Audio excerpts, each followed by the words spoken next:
The Balanced Scorecard was developed by two guys from Harvard called Kaplan and Norton. And what they did was they went out to look at some of the most successful organisations in the world to try and find out what made them so successful.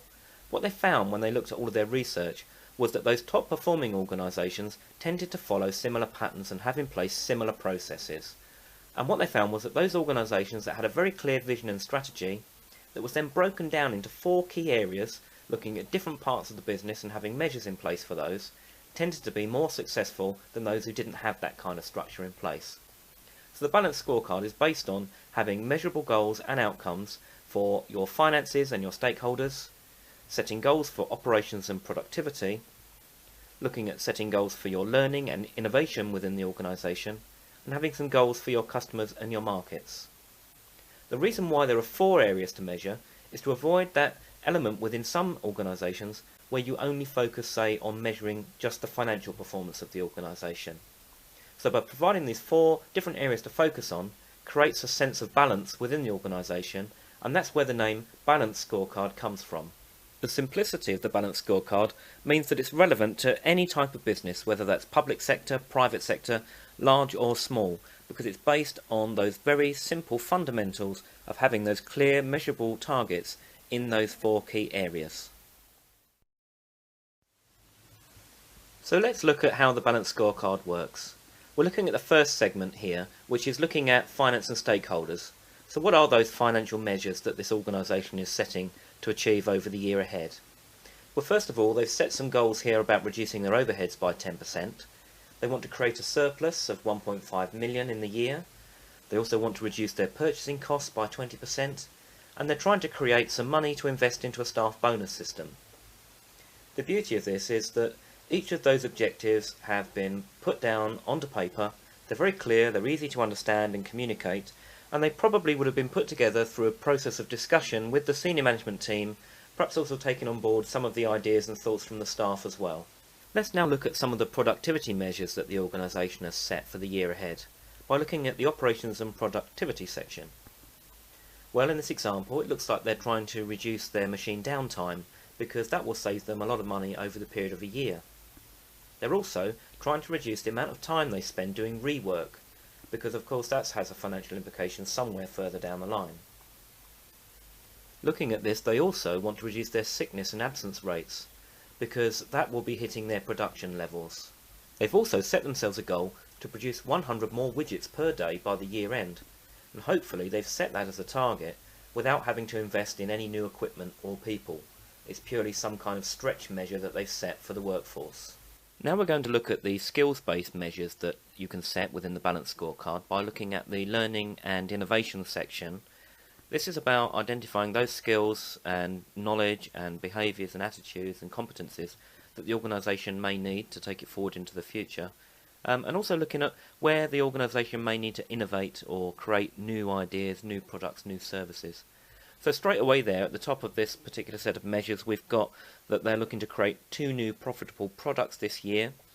They've decided that they want to invest 100,000 in training this year, and they've linked that to a return on investment of £250,000 of income. They also want to develop some new managers who are going to be off running their own profit centres within 12 months. And customer service here has come out quite key to this organisation. They want to roll out some customer service training to link into that customer satisfaction target they've set of 95%. And now we're looking at the final section of the Balanced Scorecard, which is customers and markets. And in this example, the organisation is looking to increase their market share over the period of a year. They want to increase their customer satisfaction, and they're looking to bring in some new customers every month, and they want to do a bit more repeat business with their existing customers. The key point here really is that you're able to write down and share some pretty challenging but measurable goals that everyone in the workforce can sign up to and focus on. So what do you do once you've set all of these goals and measures using the Balanced Scorecard headings? Well, you need to measure them, and measurement should be really as simple as possible. The whole idea of the Balanced Scorecard is to set goals and measures that are simple, realistic, achievable, and where you can get information back readily, so that you can see on a daily, weekly or monthly basis just how you're doing against those measures that you've set.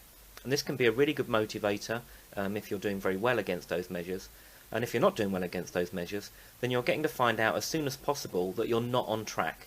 And if you're not on track, you can do something about it. Now here, what you're seeing here is an example of how they're measuring their customer satisfaction. So you've got a graph here that's showing what the target is, and they're aiming here for a target of 96% customer satisfaction over the 4 quarters, and the blue line shows where they have been throughout the year. So obviously something has started to go a little bit wrong from quarter 3 to quarter 4.